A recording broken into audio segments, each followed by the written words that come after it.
करते शुरू है।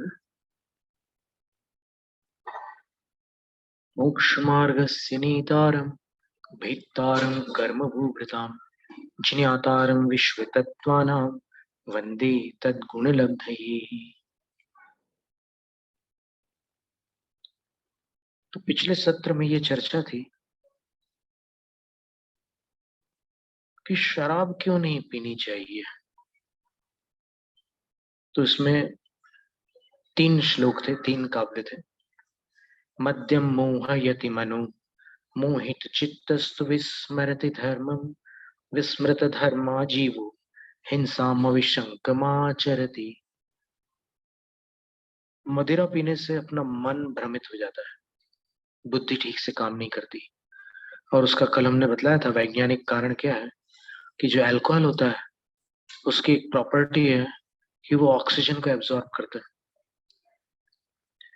तो जब बॉडी में अल्कोहल जाता है तो वो ब्लड में से ऑक्सीजन लेवल को घटाता है, और वो कम ऑक्सीजन वाला ब्लड जब ब्रेन में जाता है तो फिर ब्रेन फंक्शंस डिसरप्ट होते हैं, उसमें गड़बड़ी आ जाती है। और फिर वो परसेंटेज को लेकर 0.01 से लेकर 0.1% तक जब वो अल्कोहल ब्लड फ्लो में आता है और फिर ऑक्सीजन को खींच लेता है, तब उसके अलग अलग कैटेगरीज है, अलग अलग हरकतें करता है। माने उस हरकत से आप पहचान सकते हैं कि कितने परसेंटेज वो अल्कोहल का उसके ब्लड में वो हो चुका है।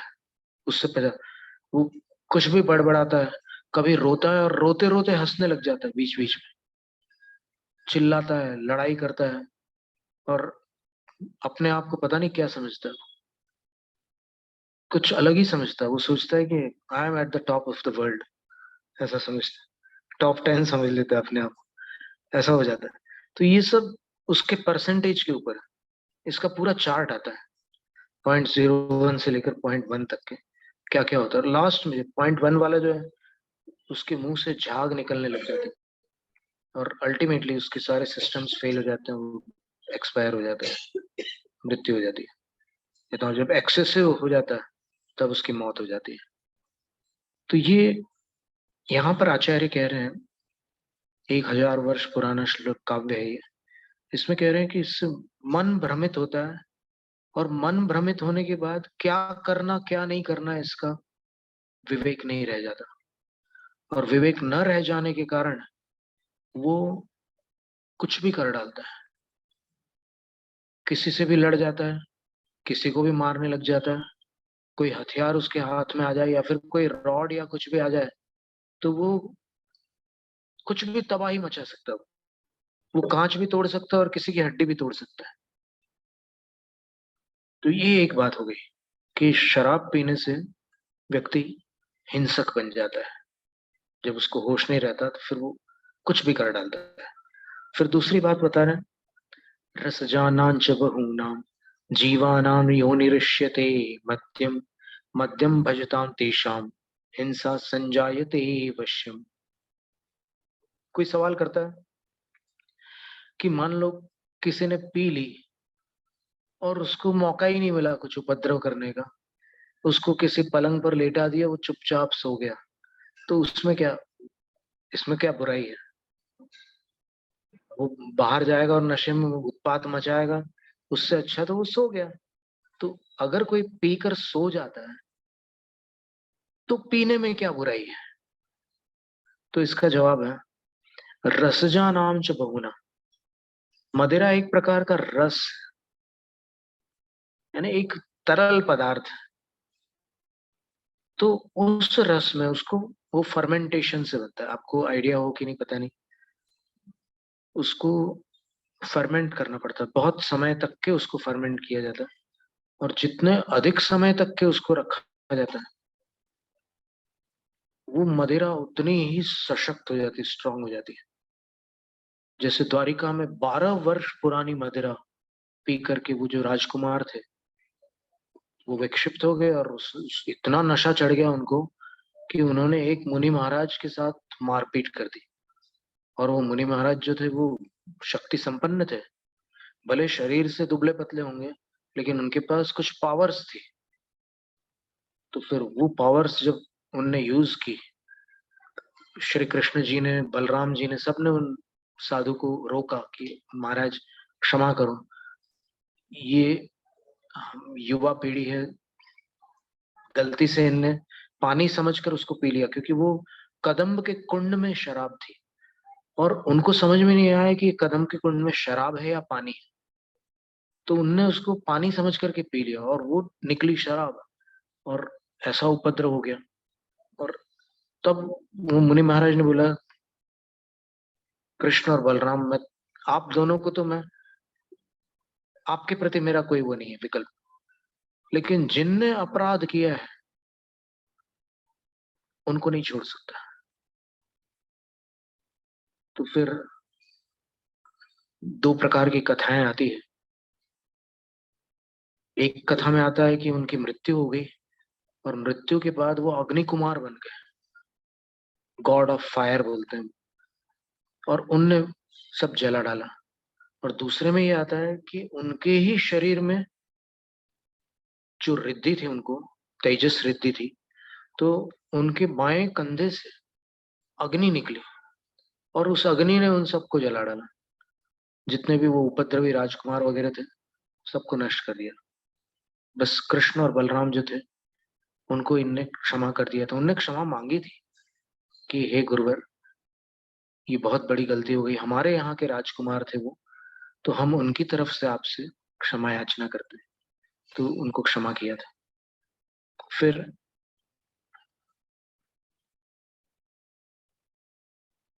ये जो रस है, मदिरा रस, फर्मेंटेशन से बनता है, तो उसमें माइक्रोब्स हो जाते हैं। फिर अल्कोहल बढ़ जाता है, तो फिर अल्कोहल से कुछ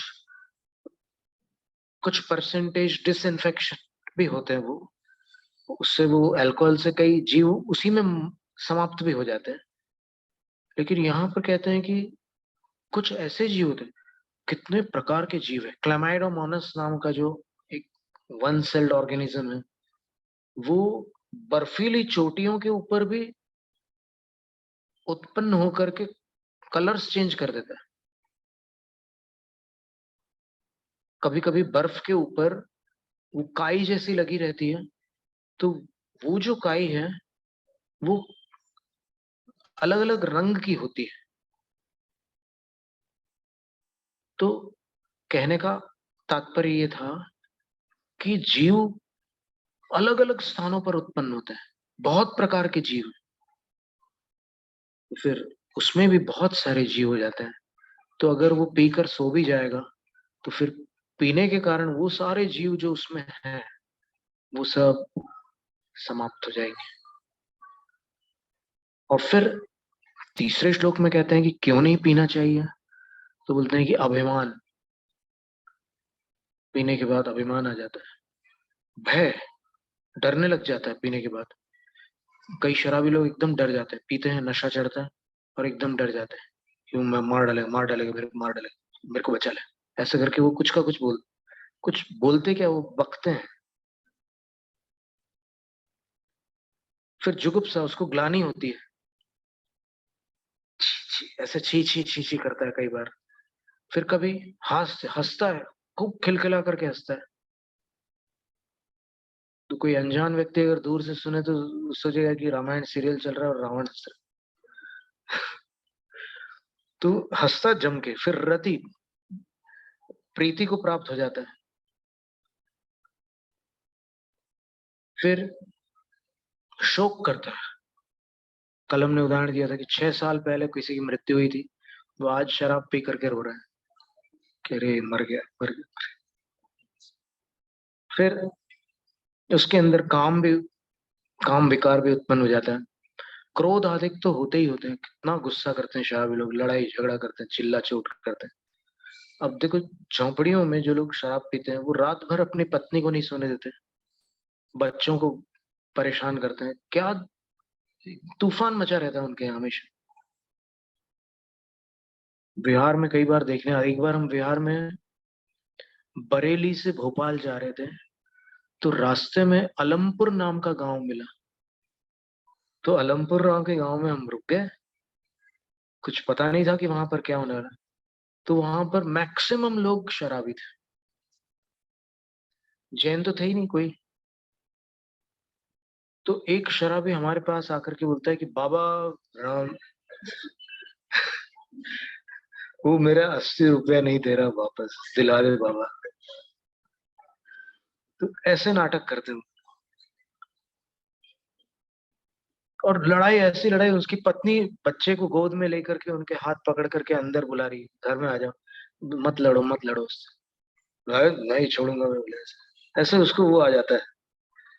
तो ये सब जो है हिंसा की पर्याय है। वो मारपीट भी करते हैं, कभी कभी बॉटल मार देते हैं किसी दूसरे के सिर पे। सर्वे भी सर्क सन्निधा, शराब में ये सारी चीजें भरी हुई है। इसलिए जीवन में कभी भी मदिरा को हाथ नहीं लगाना, मदिरा से दूर लेना, मुंह तो लगाना ही नहीं। तो कुछ लोग दिमाग थोड़ा सा अलग चलाकर बोलते हैं कि हाथ लगाने को मना किया। तो फिर इसके बाद कहते हैं कि ये नॉनवेज, मांस क्यों नहीं खाना। तो बोलते हैं नभिना प्राणी विघाता मांसस्योत्पत्तिरिष्यते यस्मात् मांसम भजतस्तस्मात् प्रसरत्यविनिवारिता हिंसा। जीवों का घात किए बिना मांस उत्पन्न नहीं होता। इसलिए जो मांस का भोजन करते हैं उनको अनिवार्य रूप से, कंपलसरी रूप से हिंसा का पाप लगता है। एक बार भी अगर कोई मांस खाता है तो कम से कम एक जीव का तो वध हुआ होता है। उसके बिना वो आता ही नहीं ना, किसी न किसी की जान जाती है, तब वो यहाँ पर प्लेट आती है। फिर कोई कहता है कि कहीं अपने आप मरा हुआ कोई जीव हो तो आचार्य उसके लिए उत्तर देते हैं, यद्यपि किल भवति मांसम स्वयमेव मृतस्य महेशो वृषभादे तत्रापि भवति हिंसा तदाश्रित निगूत निर्मथनात्। मानते हैं कि बिना मारे भी जो अपने आप मरे हुए महिष वृषभ भैंस और सांड वगैरह हैं अपने आप मर गए हैं, तो मृतस्य मांसम भवति, होता है उनका भी मांस होता है, लेकिन तत्रापि हिंसा भवति, उसमें भी हिंसा होती है। क्यों? तदाश्रित निगूत निर्मथना। तो वो जो वस्तु है उसमें जो जीवोत्पत्ति हो रही है, उन जीवों का घात होने से हिंसा होती है। अभी साइंटिफिकली देखा जाए तो हमने एक बुक में पढ़ा था कि 1 आउंस ऑफ बीफ, यानी एक सांड का जो मांस है 28 ग्राम के बराबर। 1 आउंस में 28 ग्राम होते हैं लगभग। उसमें 30 करोड़ बैक्टीरिया होते हैं और वो मल्टीप्लाई होते रहते हैं। तो उसको कोई पकाएगा भी तो भी उनका तो घात होना ही होना है। अब कोई कहे कि भी बैक्टीरिया का घात होने से क्या फर्क पड़ता है, दुनिया को कौन सा नुकसान हो जाता है। लेकिन नहीं, हर प्राणी की जान कीमती होती है। कोई भी मरना थोड़ी चाहता। और उसने क्या अपराध किया है आपका कि आप उसको मारोगे। ये तो खाने वाले जो होते हैं वो अपने टेस्ट के लिए, अपने स्वार्थ के लिए पैसा काम करते हैं। उसके बिना भी इंसान जी सकता है, सारे न्यूट्रिएंट्स उसको प्राप्त हो सकते हैं। लेकिन वो कहते हैं कि नहीं, जो प्रोटीन्स है वो तो वहीं से आएंगे। पर ये एक मिसनोमर है, एक भ्रांति है। पहली बात तो ये है कि प्रोटीन की रिक्वायरमेंट कितनी है बॉडी के लिए, कितना प्रोटीन चाहिए एक दिन में। तो इस पर भी साइंटिफिक रिसर्चेस हो चुके हैं। कम से कम 20 ग्राम प्रोटीन चाहिए आपको। तो 20 ग्राम प्रोटीन तो यहां से भी मिल जाता है। और एक बात और सोचो कि जो हाथी है, जो गोरिल्ला है और जो गेंडा है और जितने भी ये जेब्रा वगैरह घोड़े वगैरह हैं, जो जिसके नाम से हॉर्स पावर चलता है, लेपर्ड पावर नहीं है कोई, हॉर्स पावर नाम की यूनिट है। वो क्या खाते हैं? वो शाकाहारी है कि मांसाहारी? तो फिर सारी पूर्ति होती है उससे। लेकिन ये जबरदस्ती की बात ऐसे फैला रखी कि वो खाओगे तो फिर मसल्स बनेंगे, मैसिव मसल्स और कट्स नॉन वेज से बनते हैं। गलत बात है। आर्नोल्ड का नाम सुना? आर्नोल्ड श्वार्ज़नेगर, कैलिफोर्निया का मेयर भी रह चुका, ऑल टाइम वर्ल्ड चैंपियन रह चुका है बॉडी बिल्डिंग में। वेजिटेरियन। वेजिटेरियन होते हुए उसके बाइसेप्स कितने हैं? 22 इंचेस। चेस्ट कितनी है? Almost 60 inches. ऐसा पहाड़ी शरीर शाकाहार से हो जाता है। तो फिर आप शाकाहार को साधारण मत समझो। और जितने बड़े बड़े साइंटिस्ट हुए हैं, Albert Einstein, Galileo Galilei, sir Isaac Newton, ये सारे के सारे वेजिटेरियंस थे। देखो आप उनकी उनकी जीवनी पढ़ करके देखो, वेजिटेरियन थे। क्यों? क्योंकि वो जानते थे, वो हाउ एंड वाई वाले लोग थे।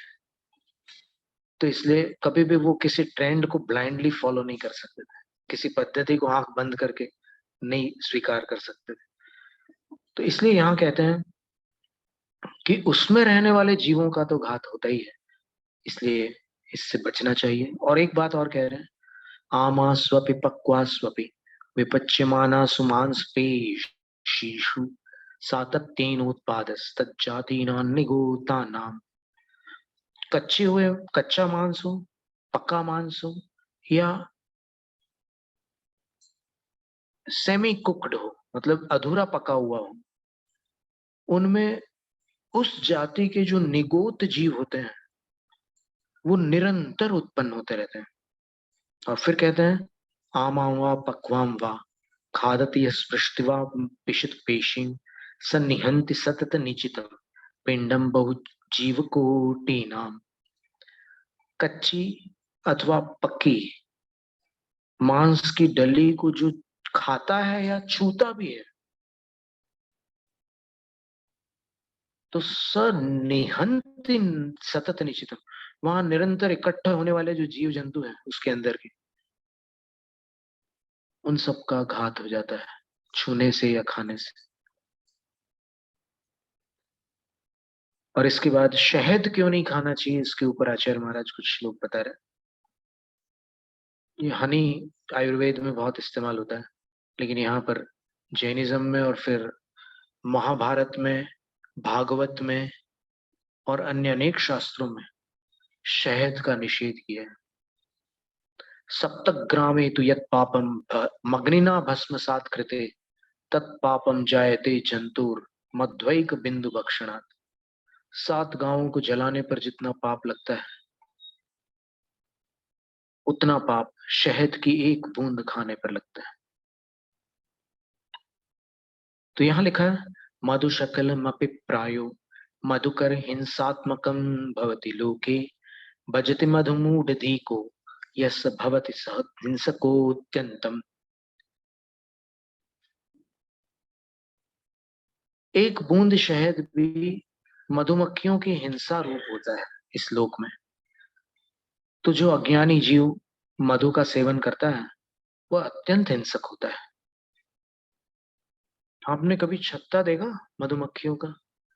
उसके अंदर जो लार्वा होते हैं, उनके पोषण के लिए वो मधु का संग्रह करती है मधुमक्खी। वो इंसानों के लिए नहीं बनाया उसने। जबकि गाय का दूध जो होता है, वो दूध परोपकार के लिए होता है। गाय का दूध गाय के किसी काम का नहीं होता है। वो दूध बछड़े के लिए होता है कुछ, और कुछ और लोगों के लिए होता है। अकेले बछड़े के लिए क्यों नहीं? क्योंकि अकेला बछड़ा अगर पूरा दूध पिएगा तो बीमार पड़ जाएगा, उतना दूध वो पचा नहीं सकता। तो इसलिए अभी हम जब पहली बार यहाँ आए थे पूना 2003 में, तो एक बार हम एक काऊ शेड में रुके थे रात में, एक गाय के स्थान पर रुक गए थे। तो हमने उससे पूछा कि आप बछड़े के हक का जो दूध है वो उस गाय का आप निकाल लेते हो और फिर आप अपना व्यापार धंधा करते हो। तो ये ये कैसी रीत है? तो उसने आंसर दिया कि हम लोग 3 थन का दूध निकालते हैं। गाय के 4 थन होते हैं, हम लोग 3 का ही निकालते हैं। और एक उस बछड़े के लिए रिजर्व होता है। कभी इस साइड वाला उसके लिए छोड़ देते, कभी उस साइड वाला छोड़ देते, पर एक उसके लिए बिल्कुल पूरा रहता ही है। और उतने में उसका पेट भर जाता है, वो पीता है पीता है पीता है, और उसके बाद फिर वो खेलने लग जाता है। क्योंकि जब तक वो भूखा होगा तब तक वो छोड़ेगा नहीं माँ को, और जब उसकी भूख शांत होगी तो फिर वो खेलने लग जाता है। तो हम कोई अन्याय नहीं करते।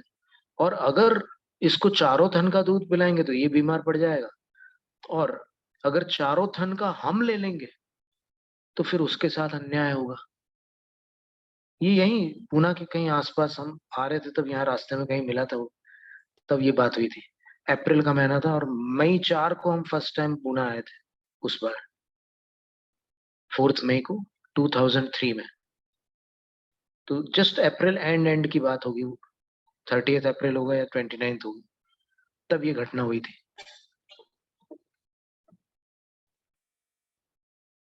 तो इसलिए दूध और इसको कंपेयर नहीं कर सकते आप। ये शहद जो है वो स्पेसिफिकली उनके लिए, पूरा का पूरा उनके लिए है। वो किसी और के परोपकार के लिए, किसी और के लिए नहीं है। भले टेस्ट उसका स्वीट होता है, लेकिन ऐसा नहीं है कि जो चीज आपको पसंद हो जाए आप उसके मालिक हो जाओ। ये कोई रीत नहीं होती है। वो जिसका वो जिस जो उसका स्वामी है वही उसका स्वामी है। और एक प्रकार से ये तो डाका डालना हो गया ना। आप लूट रहे हो उसकी संपदा को। आप छत्ता तोड़कर वो निचोड़ देते हैं। वो लोग जो बहेलिया लोग आते हैं ना, वो लोग जो वो धुआं करते हैं पहले तो, और फिर अपने शरीर पर वो तेल वेल कुछ लगाते हैं, जो भी करते हैं, और फिर उसको एकदम ऐसे बिल्कुल निचोड़ डालते हैं। उसके अंदर जो लार्वा होते हैं वो सब कुचल जाते हैं, और फिर वो शहद उसमें आता है। और शहद की खासियत ये होती है कि उससे मधुमक्खी के या किसी भी जाति की मक्खी के पंख गीले नहीं होते, वो चिपकता नहीं है शहद। मधुमक्खियों को नहीं चिपकता। नेचर का एक ऐसा तजुर्बा है, एक कमाल है, करिश्मा है कहना चाहिए, कि असली शहद मक्खी है किसी पात्र में, उसके ऊपर आप ऐसे शहद डाल दो, वो मक्खी आराम से ऐसे शहद के बाहर निकल कर उड़ जाएगी। न उसके पैर में शहद चिपकेगा, न उसके पंखों में चिपकेगा। असली शहद की ये पहचान है। अब हम ये नहीं, पहचान इसलिए नहीं बता रहे हैं कि कोई वैसा प्रयोग, ये हम बता रहे हैं कि टोटली उसकी चीज है। लेकिन दूध जो है, गाय की सेवा मनुष्य ने की है। तो उपकार और प्रत्युपकार का व्यवहार इस जगत में पाया जाता है। आप किसी का भला करते हो, वो आपको इन रिटर्न कुछ देता है।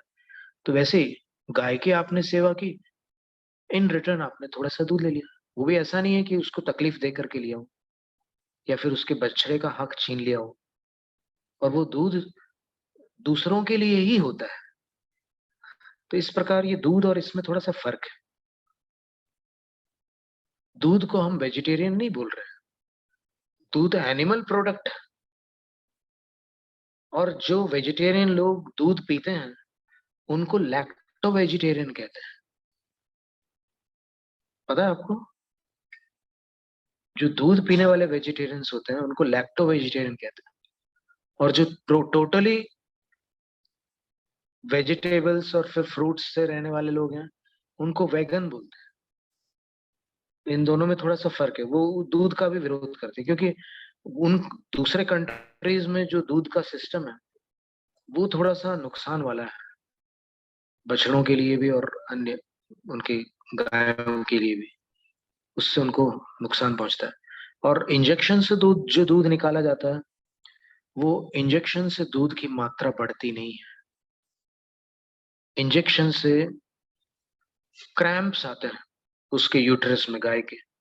और क्रैम्प्स आने के कारण फिर जो उसके थन में वो जो दूध रोक के रखती है, हमेशा गाय अपने बच्चे के लिए दूध रोक के रखती है। आप कितना भी दूध निकालो, थोड़ा दूध उसके थन में रहता है, तो वो रिलीज हो जाता है। तो पूरा दूध रिलीज हो जाने के कारण लगता है कि दूध ज्यादा दे दिया गाय ने, लेकिन वो ऑक्सीटोसिन और पाइटोसिन जो इंजेक्शन होते हैं वो उसको दर्द देते हैं गाय को, और दर्द के मारे वो दूध छूट जाता है। इसलिए उसका कभी भी अपन समर्थन नहीं कर सकते। वो हिंसक विधि है, वैसा दूध अपन नहीं ले सकते इंजेक्शन वाला।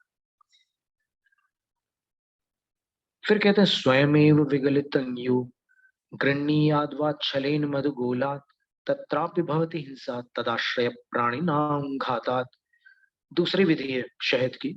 बोले कि हम छत्ता नहीं तोड़ते, तो क्या करते हो, उसमें एक नली लगा देते हैं, एक कांच की नली लगा लेते हैं, और उसमें से वो शहद टपकता रहता है नीचे एक पात्र में। तो कोई मधुमक्खी वगैरह नहीं मारी जाती, लेकिन फिर भी वो शहद जिसके लिए था उसके लिए तो नहीं गया। और एक प्रकार से आपने ट्रिकरी की है, चतुराई की है, और चोरी की है। तो बोलते हैं कि उसके आश्रित जो जीव हैं उनका घात होगा। मधु के जैसे शराब के आश्रित जो जीव है उनका शराब से घात होता है, मधु के आश्रित जो जीव है उनका इससे घात होता है। इसलिए मधु का भी यहाँ पर निषेध किया। जिनको अहिंसा प्रारंभ करनी हो उनके लिए सबसे पहले ये तीन चीजें छुड़वाई है। कौन से तीन? मदिरा, मांस और मधु। तीनों म से स्टार्ट होते हैं, मदिरा, मांस और मधु। इसलिए इनको तीन मकार कहते हैं। मकार, मकार नहीं।